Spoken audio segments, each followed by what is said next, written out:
Welcome to the Empowered Women channel with your host, Coach Depo Lipidi. Coach Depo, a certified leadership coach and author, brings you the Word of God today.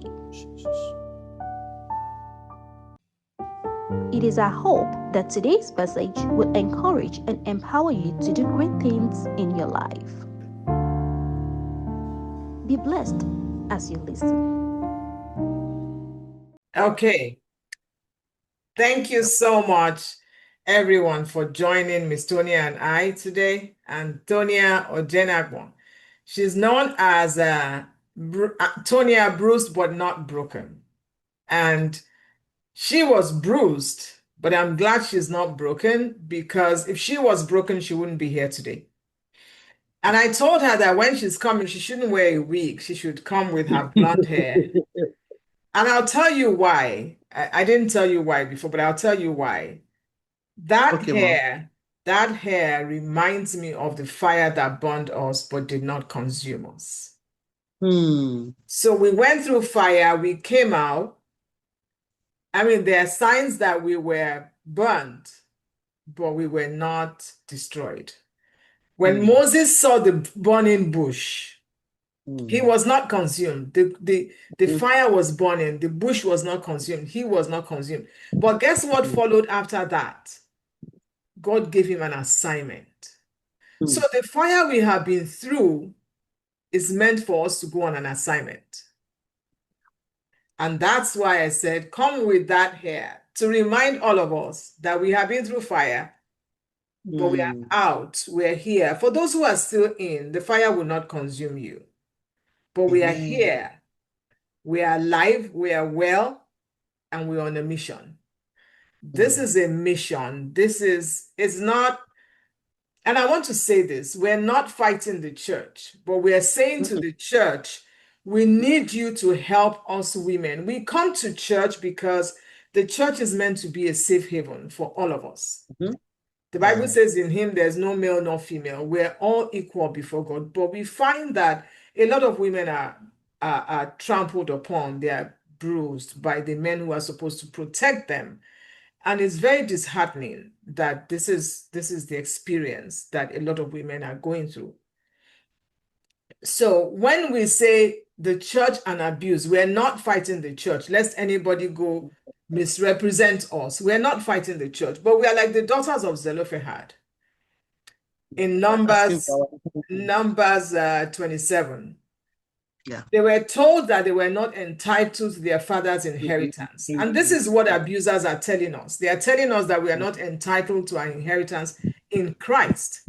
And we are saying we are more than entitled. So these women gathered themselves together. So when we come together like this, we're like the daughters of Zelophehad, and we are saying, fathers, help us. They went to Moses, right? They went to Moses and they said, we should have something. We're entitled to something, even though we're girls. And Moses took the matter to the Lord. And this is what we are asking the church to do, the leadership. Go to God and ask God if we're speaking the truth. If we're, they changed history. And this is what every woman who's standing against violence is saying. We want history to change in the church. We cannot continue like this. We want to save the next generation. The next generation is at risk. Look at the bishop that was just arrested in my heart broke, Ebonyi State, right? He was just arrested, raping. Ochanya, how old was she when they started to defile her? The men who are supposed to protect her in the church. A lot of women that I've encountered are broken, bruised by men in the church, and there's been an increase in the numbers. I'm going to start with why, because Simon Sinek says leaders start with the why. Ms. Tonia, tell me, why do you think there's been an increase in domestic violence, intimate partner violence, sexual molestation in the church? Why do you think there's been an increase? I don't think there's been an increase. I think that it's been happening. Okay. But with the advent of social media, It's just been amplified. The media is just amplifying it. Wow. So you think it's been there? It's been there. It's been there. We just used to cover up. We never talked about it. The church wasn't interested, and it was hush hush. Nobody really wanted to say that they were going through it, because we the women were helping the men to cover up the abuse. Correct. Yes. Well, we're helping them cover it up. Yes. Like I told the women that were here in the morning, I said, I realized that I was an enabler by keeping quiet, by covering up for my husband, by telling small lies and saying, "No, my husband is good," when I knew that he was being a monster to me at home. By not speaking up, I realized later on that I was an enabler, and God forgive me for enabling wickedness, even in my own home.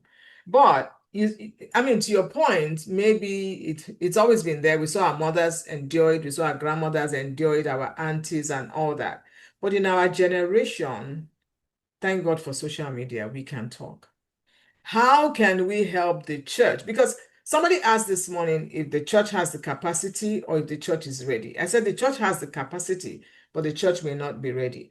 How can we help the church and the church leaders to understand what abuse is and help them to curb it, like confront the men involved? Please talk to me.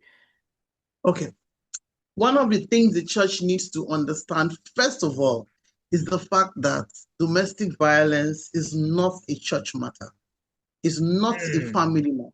Yes, it's not a church matter. It's not a family matter. It is a crime, and it is punishable under the law. There's penalty for it. So the earlier the church realizes that it is not in its place to handle domestic violence issues of domestic violence, the earlier the better.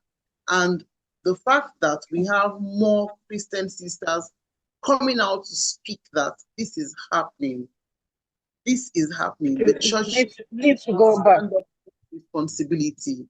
The church needs to understand that it is not business as usual. No. A lot of our sisters are sitting on the pews pretending that all is well. But a lot of women, especially Christian sisters, are becoming self-aware. They're beginning to understand the fact that no, abuse is not normal. I'm not supposed to accept abuse. And if we say we're following what the Bible says, like I would say, there's nowhere in the Bible where it was written that any woman went through domestic violence. If we look at the patriarchs, they pampered their wives. Look at Rachel. Even when she didn't have children on time, the Bible recorded that her husband loved her even more than Leah, who had children. He told her, am I not worth more than 20 children to you? So he pampered her. The Abraham that they always refer us to, that Sarah called him Lord, they don't talk about the part where Abraham made Sarah very comfortable. He got her a help.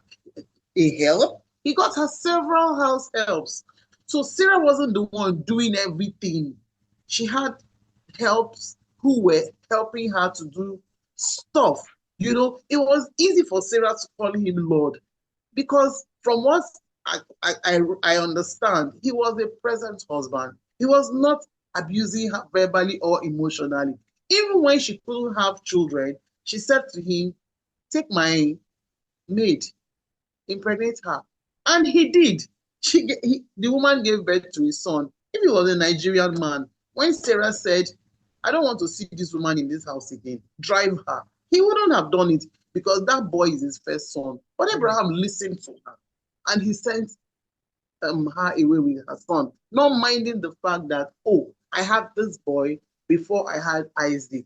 So if we want to follow the tenets of the Bible, let us follow it in total. Let's not pick the ones we have, where the Bible says that the man should love his wife as Christ loved the church and he gave his life.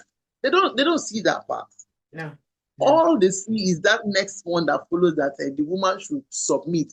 And in Nigeria, there's nothing like submission. It's subjugation. It's slavery. So the church needs to understand that we are not our mothers. We are not, this generation, we are not our mothers. were not prepared to endure what they endured and they didn't talk about it. We're not prepared to help them cover up that sin. No, we're not prepared to do all of that. So the earlier they realize, the better. The good thing is, I know a few churches who are beginning to put structures in place to tackle stuff like this. So if we have more churches embracing all of this, it will be very nice. I know a few churches who have set up professional counseling departments in their church, and they have professional therapists, not church therapists, not pastors acting as counselors or therapists. They have trained therapists, they have psychologists, and they have psychiatrists in that department, because I was part of the team that set it up. So we need more of them to embrace this, because the fact is, things are no longer the way it used to be, even in the church. Now, a lot of Christian sisters, they don't tolerate abuse. Now we're beginning to recognize that no, this is abuse, and I'm not going to take it. The era has passed where a pastor will beat his wife and go to church, preach, and the woman will come with him and support the fact when he's preaching, she's raising her hands. And yes, because as you're tolerating that abuse, your children are watching you. You are telling your children that it is normal to accept abuse. And another thing I need to say is, you need to love yourself enough.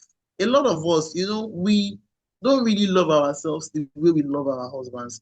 We've been socialized to know, to feel that your life as a woman is wrapped around your husband. I saw a video a few days ago, and the woman was saying that as a woman, you do not have a ministry of your own.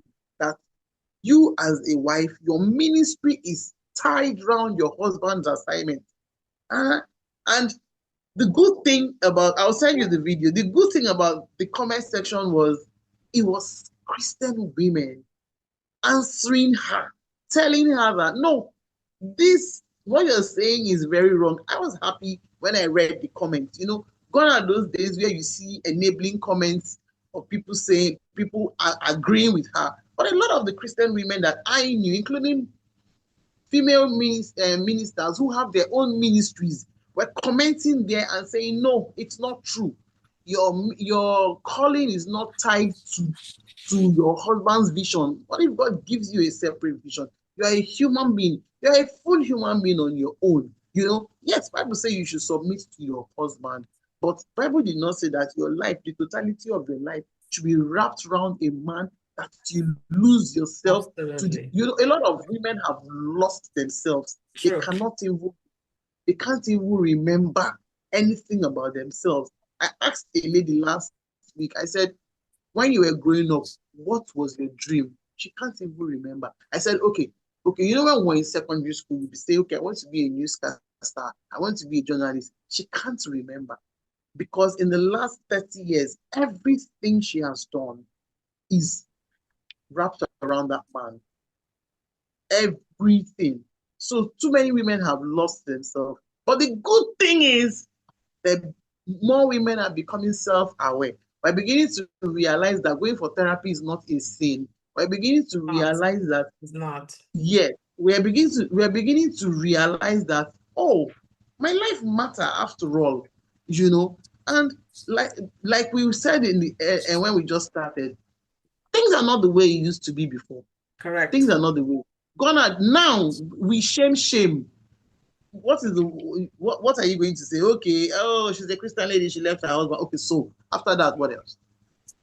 Gone are the days where you try to shame a Christian girl to tell her that, oh, God hates divorce. God also hates the abuse. God doesn't want you to kill his daughter. And Jesus didn't send you to go and die in that marriage, because Jesus already died for the world. So he didn't send you to go to that marriage to go and die. No.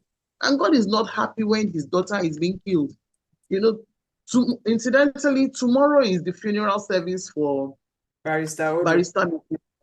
Yes, tomorrow is the funeral. I think it's part of what really weighed me down today. Then Regina Daniel issue, I don't know how it just hit me. My sister made that kind of decision she made, and my sister just left the man. My sister she has actually left Lagos to Asaba.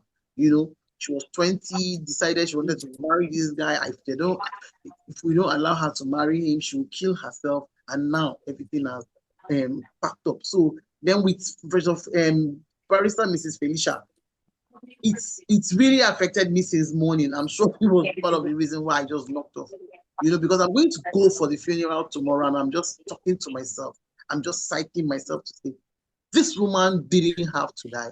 She died a needless death. This woman should have been here. Very hardworking. All her life, she's been the one working, taking care of the children, feeding this man. Despite the fact that the neighbors confirmed to us, when we went for the transitional work for her, the neighbors confirmed that the man kept saying he was going to kill her. She's the interpreter in church. Like I wrote something and I said that the pastor is now saying that he told her to leave. She was told to leave, but she chose not to leave. And I said to him, I said, but she's not here to defend. She's not here to defend herself. Yeah. That thing really broke me. It really broke me. And until, do you know another thing that broke me? Her sisters came for the processional walk. You know what they were doing? It was gist for them. They were telling us how this woman suffered.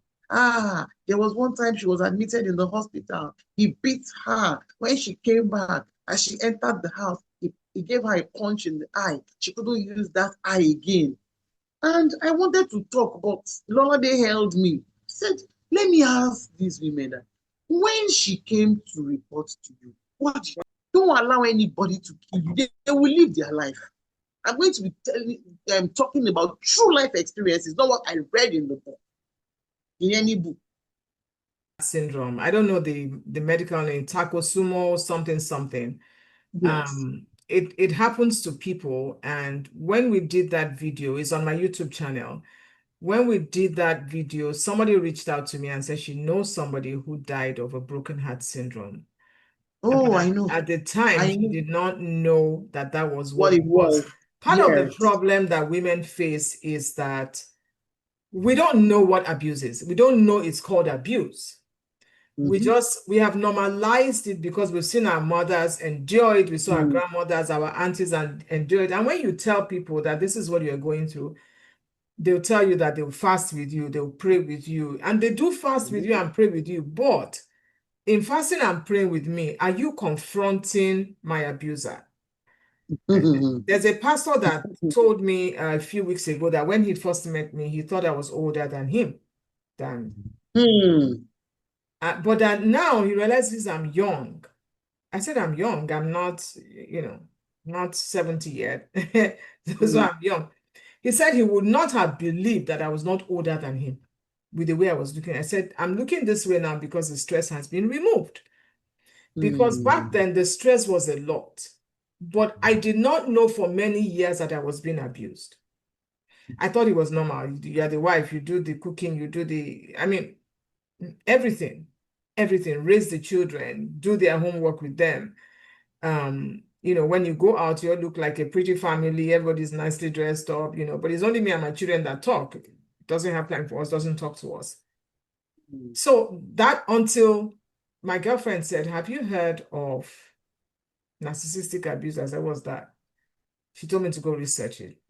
And that was when I started my research. It was from there that I got my trauma-informed coaching certification, because God said to me, you have to help women.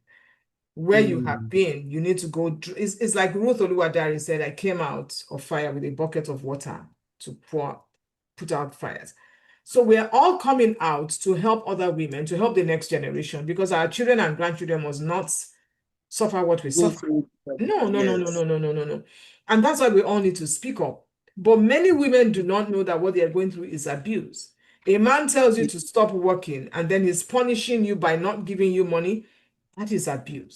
Financial abuse. Financial abuse. You are sick and the man insists on having sex with you and you say, I'm sick. And he says, I will rape you.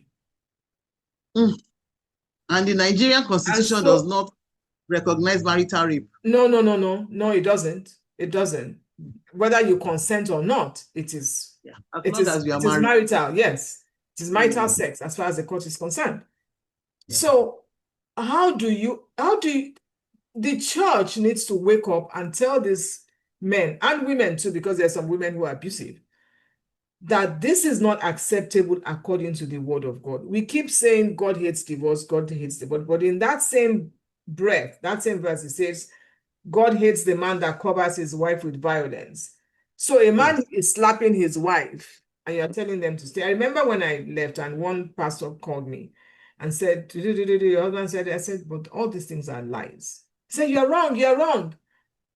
I said, sir, I'm somebody's daughter. My dad was still alive at the time. I said, sir, I'm somebody's daughter. And he kept quiet. And that was the last time he called me, because he realized what I was telling him was that if I am your daughter, would you tell me I'm wrong? Would you tell me to stay there and pray? Would you tell me that I should submit more? But I'm sure they wouldn't do that. But that was the last time the man called me, when I said I'm somebody's daughter. And that the church needs to help us to confront these men. There are too many of them. 80% of the church is under this weight of abuse at the moment as we speak. What is the church going to do to help us? We've talked about, how we can talk to the church. So now I want to different talk stories. about Go ahead. something, because it's been made public. Yeah. So I think the church is going to change, because we're now having people we need a shift. Yes. Talk about their abuse. I need to talk about that woman. I need to talk to her, because I love to hear the experiences of other pastors' wives. Yes. How was it? People like that coming out to talk about their abuse is one of the things we say, that you have to love yourself enough to walk out of abuse. Nobody would love you the way you are going to love you. Even the Bible did not tell you to love your neighbor more than yourself. Right. The Bible says you should love your neighbor as yourself. That means you have to love yourself first before you can even love somebody else. So if you don't love yourself, how are you going to love somebody else? How? So it's to be honest, it's very hard to walk away.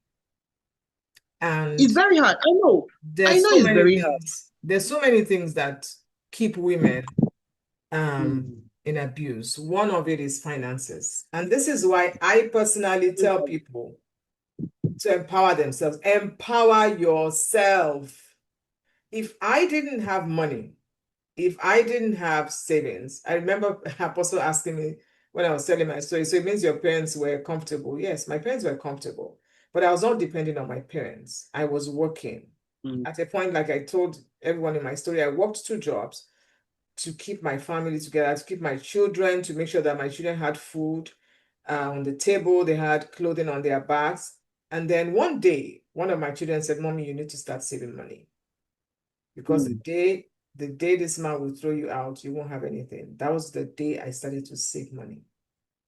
If I didn't have the savings, it would have been bad. Because at a point, I actually took out all of my retirement and pumped it into the ministry to support this man. But when he would say, how much did you get? How much was it, Steph? I said, how much was it? Go and see that amount. If they will not end up in jail.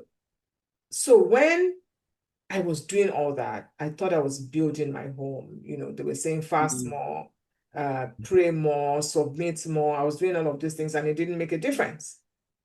So when I finally, I say it's God that brought me out, because I spoke to my director the other day and she said, I'm so happy to see you, because before you left, you were a mess. And I was a mess.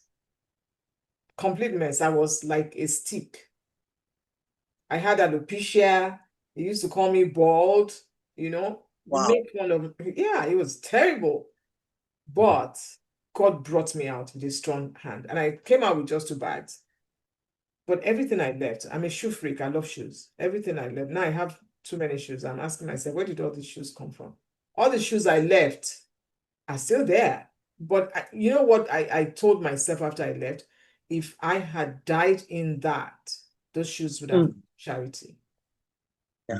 And this is why I keep talking. This is why I keep talking, so that nobody else would die like the ones that have gone past. There are too many of them. We've had enough. We need to do something different. So if anyone is here, I know we have a man in our midst, our emperor. If you know any sisters or any brothers who are suffering, please, it is not a badge of honor to say that I died in my marriage. It's not, because when you get to heaven, heaven will ask you what you are looking for, because your time is not up. There's even no marriage in heaven. Thank you. Marriage Yes, we ends the end of glorify time. marriage. I'm publishing my book next year by God's grace.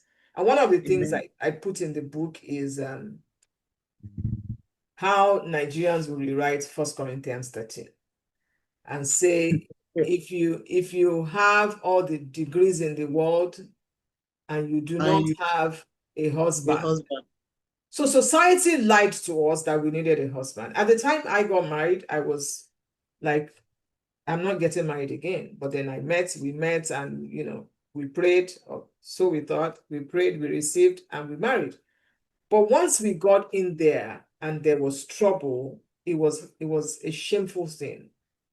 And I was telling the people who are here this morning, the root of shame is what will people say? Yeah. What will people say? That's why, oh my goodness, I'm ashamed. What will people say? Who cares what people will say? Because if you die, they will talk. If you leave, they will talk. If you stay, they will say, why did you stay? So why don't you just do what is... Her sisters came for her processional work, giving us gist. It was gist. They were gisting about it, telling people how she suffered, how Mama would punch her. She will be admitted in the hospital. She will go back. Oh, she's dead and gone. Tomorrow, she will be committed to Mother Earth. What is shame? The children she has left, broken children, married men crying like babies. I'm telling you, and I kept looking at the first son, Joshua. I kept looking at this guy. I spoke to them, collected their numbers, because I had to get a psychologist to talk to them. When I called the psychologist, I was just crying. I said, Mama, I need you. Please, these men are broken men. One of them, as he started crying, the wife joined him and started crying. Husband and wife were crying like children. When a baby is crying and oh my God. So I said to Barrister Olumide, I said, this is a life example of don't stay in an abusive situation. There was nothing like Esharagiri, you are a man. No, these were babies. You could see that these are wounded children. Their inner child was just crying because they're wearing the clothes of married men, but they're babies inside of them because the man actually destroyed their inner child. Their inner child has not healed. And it was so visible. One of the when things... they heard about their mothers, they would just start crying afresh again. I just kept wondering, these are married men crying like children. One of the things we also don't talk about, and which we need to talk about, is the impact on the children. First of all, during the abuse, when I was recording my story, there was a young woman there. She cried so much, and pretty much everyone in the room was crying except for me, because I'd shed all my own tears. So I got the opportunity to speak with her recently, and she said she knew the pain of abuse because she had seen it growing up. My heart broke for her. She's such a beautiful, such a lovely soul. But the impact on the children is what we don't understand. And this is why the church needs to... Do we have to wait until it touches our leaders before they ask us how it feels? No, we don't. And this is why we're having this conversation. The church, until maybe their cousins, their daughters begin to tell them, is that when they're going to believe us? No, they shouldn't wait until then. They need to arise. Until they know. But the thing is, they too are abusive. I talked about the patriarchal pact. The men support Yeah. men. And Yes, there's a they part, too. the part of the clergy. Is a fellow pastor. Don't say anything. No, that is not biblical. There's a senior pastor who beats his wife. So I'm not going to mention his name and I'm not going to describe his church.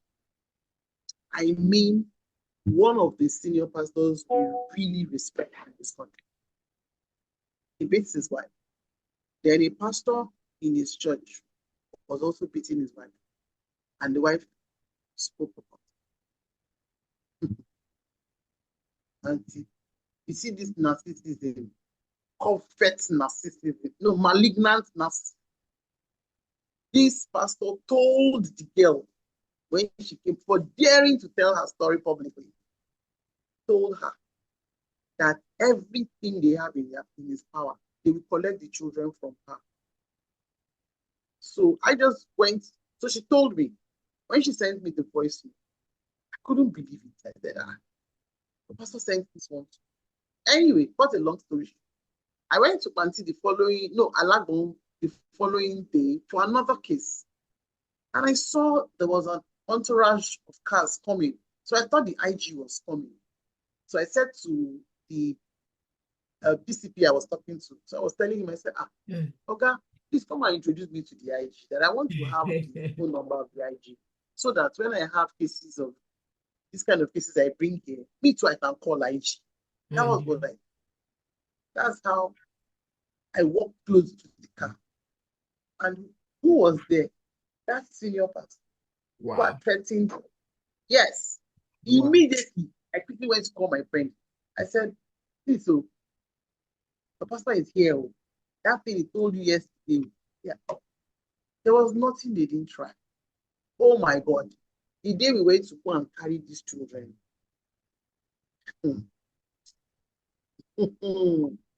We escaped by whispers.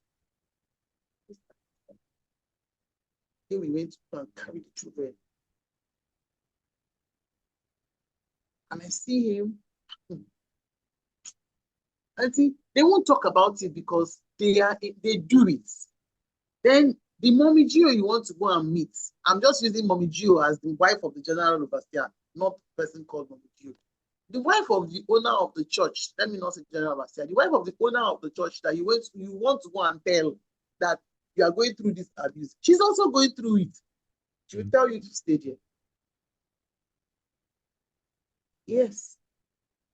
When you need to bring Oduwari to your program.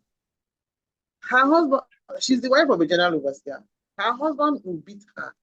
When the women in the church come and tell her they are beating them, she will be encouraging them to pray and fast.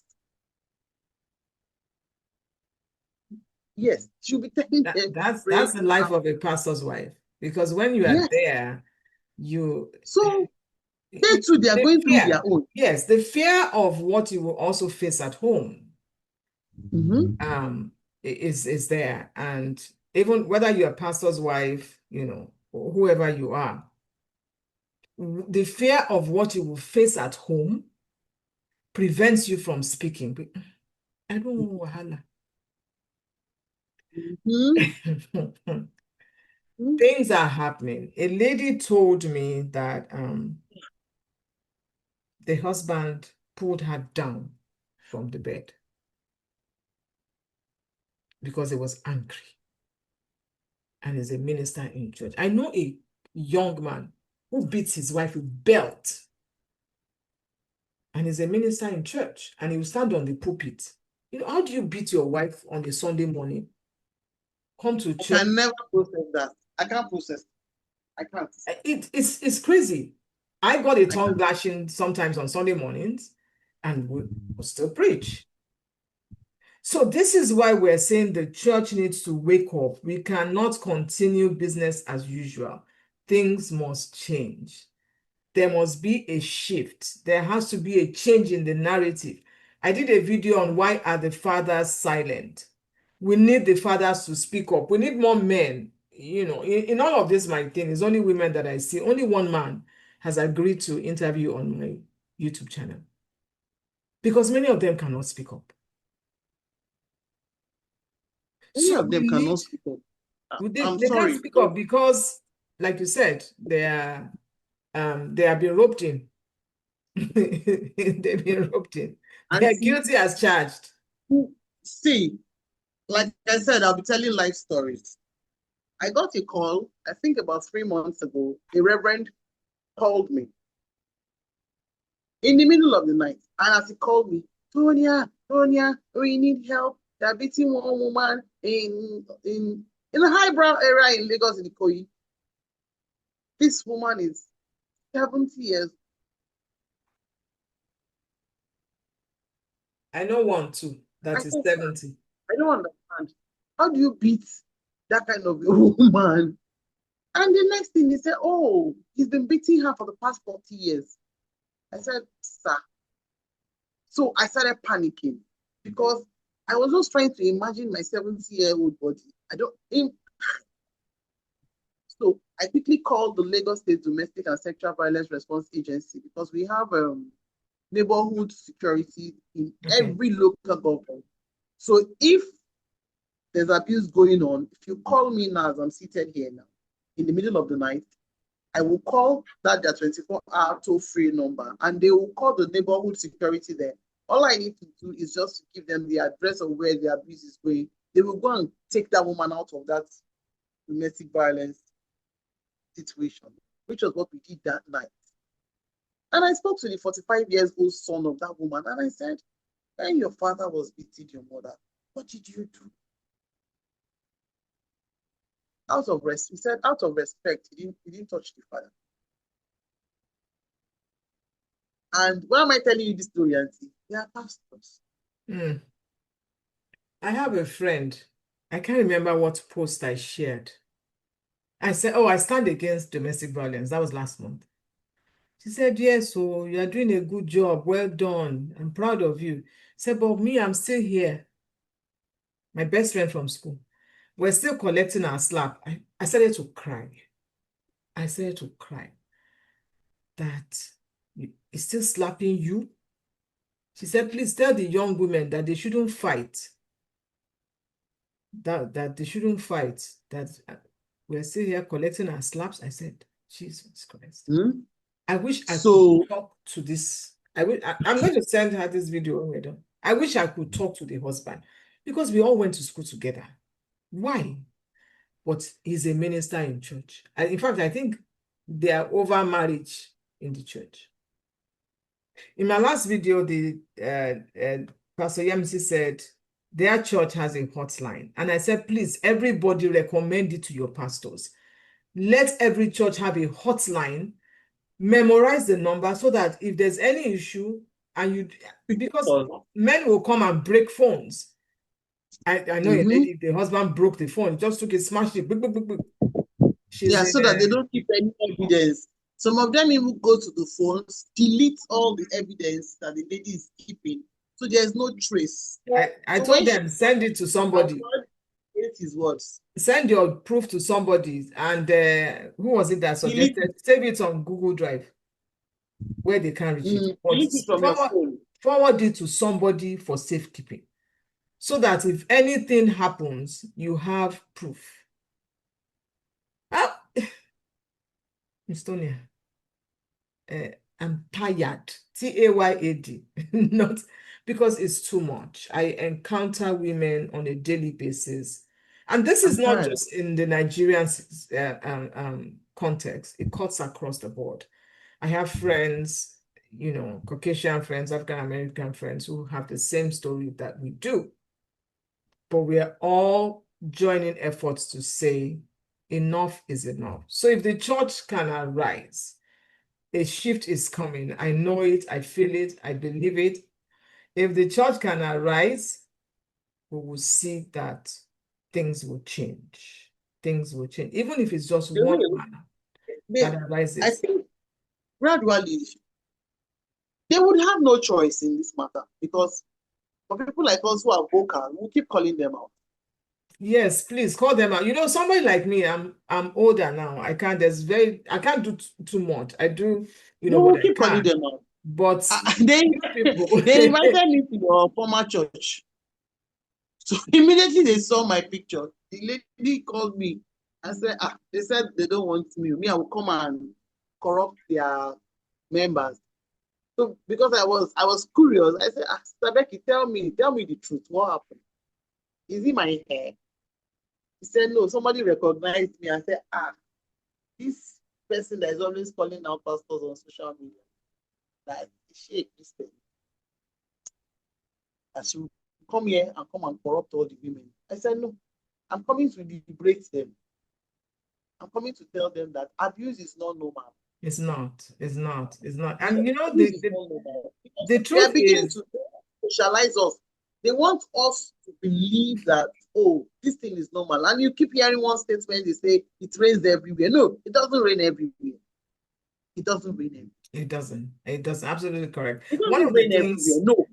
One of the things that the It doesn't church rain also everywhere. does not recognize is that many of these abusers are broken. Yeah. They were molested as young boys, Yes. defiled or Yes. I something. used to run the support group. Yeah, you see this thing you said, Auntie? A lot, let me not say a lot. Some men, they hate women. Yes, And I heard misogyny, yeah. so, but they are married because society wants them to marry. Yes. Or they have a mother wound that causes them to hate women. So vicariously, they are punishing their mother when they abuse you. They're angry with their mothers, or maybe somebody did something to them as a child. I know somebody who was like molested as a child. I used to run a support group for men. I had to stop. So one of the days we had the meeting, a guy came in and he said, but he thought that it was an all-men meeting. I said, yes, that I'm the only woman here because I'm the convener. So he said that as long as I'm inside that room, he won't say anything, that I have to step out. Wow. Yes. So I stepped out and I said, there's one guy who is very vocal about child sexual abuse. His name is Barrister Taiwa Kilami. So I said to him, I said, sir, please, can you just take over the meeting? I wouldn't want to be the reason why this guy will not talk today, because this is supposed to be a judgment-free, safe space where you come and share your story. So I had to step up. So by the time I came back, I think we had, if I'm not mistaken, we had 44 men that day. Men used to come. And out of the 44 men, over half of them were molested by women when they were growing up, from the age of 5. So he hates women. And these are married men. So that was where I found out. They were now explaining to me after the event that they are married because society wants them to be married. They've not healed from their childhood trauma. So what they couldn't do to that adult woman who took advantage of them when they were children, that's the anger they're pouring on that woman who has children for them. Right. Because you can't explain the level of hate some of these people have for their spouses. You're wondering, I don't understand. You don't even fear God. They don't fear God again. No, they don't. You will speak in tongues. You will lift up these holy hands. You will pray. You will preach you will stand on that altar. You're not even afraid again. You stand on that altar and you will go back home and you beat God's daughter. This person is somebody's child. It's called misogyny. They hate women, but then they pretend. So we have a lot of them. You know, I heard this boy that is a food critic. In one of the podcasts he did, in one of the podcasts he did, he was talking about that if he should tell us the truth, there are a lot of guys, they hate their girlfriends. He was saying it then. That is the reason, one of the reasons why we have so many people, but many guys beating their wives. You know, I never thought about it like that. I just thought, okay, maybe some of them have their inner child are wounded, ones who went through abuse and have moved and they're taking it. So it's very rampant. And we're not really talking about it. It's the women we focus on. And that's why the church needs to help us. Some of them are bipolar. Some of them have PPD. You know, in the community, we talk about this all the time. They're not all narcissists. Some of them are worse than narcissists. I remember speaking to a doctor once about this, and by the time she broke it down for me, I said, let me just stay in my lane. Some of them can kill because of how much hatred they have. Barrister Felicia Odu is an example. He hated her so much, he killed her, he beat her to death. Yes. That's how much and he kept telling her. And he kept telling her that he would kill her. It's the demon that has taken him over that's making him say he will kill her. And he ended up killing her. May God help us. Again, we're not fighting the church. We're asking the church to arise. Arise and fight for the daughters of God. Arise to responsibility. Yes. Because if the church begins to condemn this, there will be visible change. Because a lot of people respect their clergy. Right. More than anything else. Right. They take what comes from them. Right. You know? Right. So, absolutely. The fact that they keep emphasizing women have to this one, that one, women have to.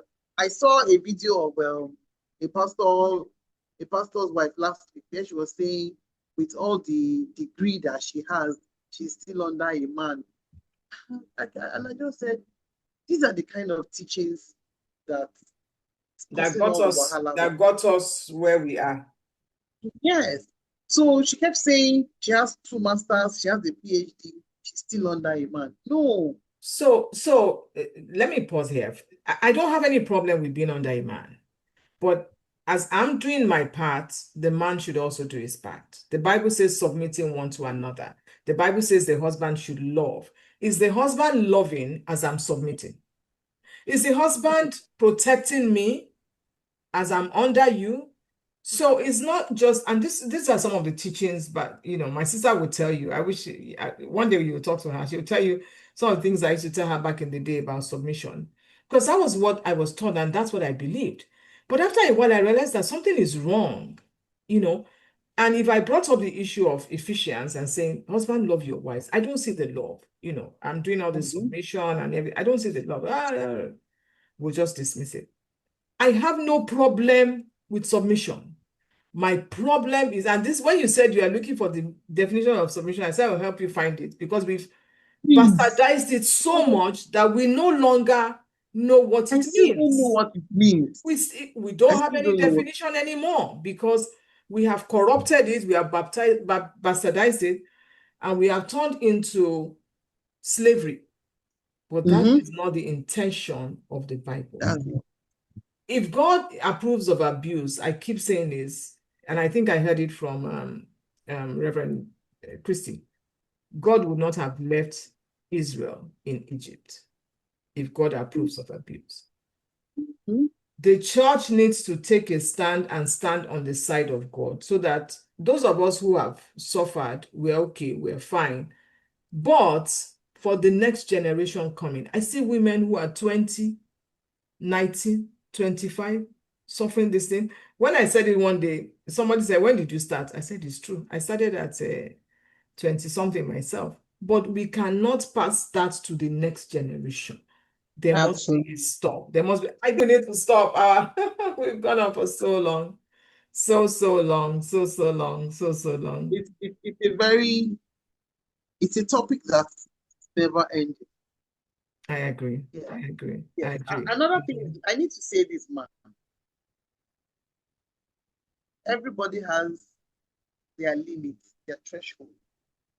Some women have snapped and they've killed their husbands. I do female prison visitation around the country. Some women have slapped and they've stabbed the guy. Now, the court is not going to listen to the fact that he has been beating you since. It's the fact that the person picked up that knife and stabbed you. That's what they're going to see. Right. And she's going to be sentenced to life imprisonment, because they don't hang anybody any longer and they don't kill anybody. So instead of you to allow somebody to push you to that extent, where you are in of unaliving the person. Just pack your things and leave. Just leave. Yeah, pack your things.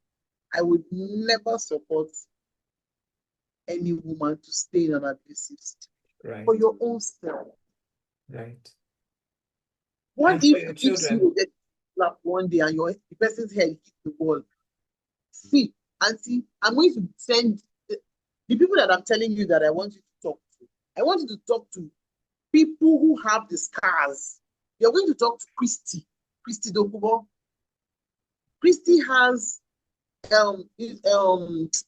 what's the name of this sickness that Christy has now because of domestic violence? Oh, there are too many ailments because of. She almost had a stroke. Christy is not, she's just getting coordinated. Her nervous system has issues now. Yeah, because one of the things that abuse does is it destroys your nervous system. And this is why when you come out, we encourage read, so stimulate your brain again. Christy goes to loot. Maybe, if I'm not exaggerating, every 2 weeks, she's going to be ill. Now, after the abuse she went through, after the severe abuse, do you know that the man has custody of the children because of her health? She can't take care of the children. Jesus. Yes, I'm going to tell her this night that I talked about her somewhere and I want her to meet you. So I'm going to forward her number to her. Her name is Christy Dokubo. She tells her story.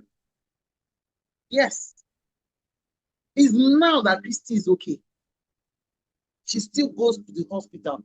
She talks about her illness on her page. The man has custody of the children now because Christy has visitation rights. She's the one that went through the abuse. Yes. The ailments that come out of abuse are too many. I lost a friend recently to, unfortunately, CA. She survived the abuse. She came out and then she was struck with that. We see part of it is the body keeps the score. There's actually a book like that with that title, The Body Keeps the Score. So everything is stored in the body and then it begins to, manifest in different things. I had a lady say she had tumors everywhere. One day I was packing snow, I felt I started to have sciatica issues. There were times I could not walk and I would have to be dragging myself on my buttock. I used to get shots in my knees because my entire immune system was, but after I left, I started to see. I did my BP yesterday, it was 115/70 something. Meanwhile, yes, I was almost 200/150 at a point. My sisters are both, one is a doctor, one is a dentist. They were like, we're grateful to God that you didn't have a stroke. 200/150. Who survives that? But the mercy of God. The mercy of God. And people, there are people who have not recovered. There are people who've lost. I have a friend who, when she talks, she just goes off tangent. She was married twice, both of them abusive. So I know a lady who, she lost all her hair. She calls herself blah, blah, blah. So many things happen to women, but the church does not know all of this. So this is why we need to educate the church. But the problem is they won't allow people like you to speak so that you will not. But let's stop here. Ms. Tonia. Thank you so much, Tonia, for joining me. Thank you. We'll edit this. We will edit this before we post it and take out the things that we need to take out. Thank you so much. We appreciate you. And for anyone here who's going through the kind of situations we have described, please begin to plan your exit strategy. It takes a lot to be able to live, but you're able to do it. You're able to do it. You're able to do it. It took me 33 years. You don't have to live that long. I didn't know what it was, but once I could name it, I knew that we had to put an end to it. So thank you again for coming. Appreciate you very much. God bless you. God keep you, and God cause his face to shine upon you. So glad you joined us today. Please like, share, and subscribe. God bless you.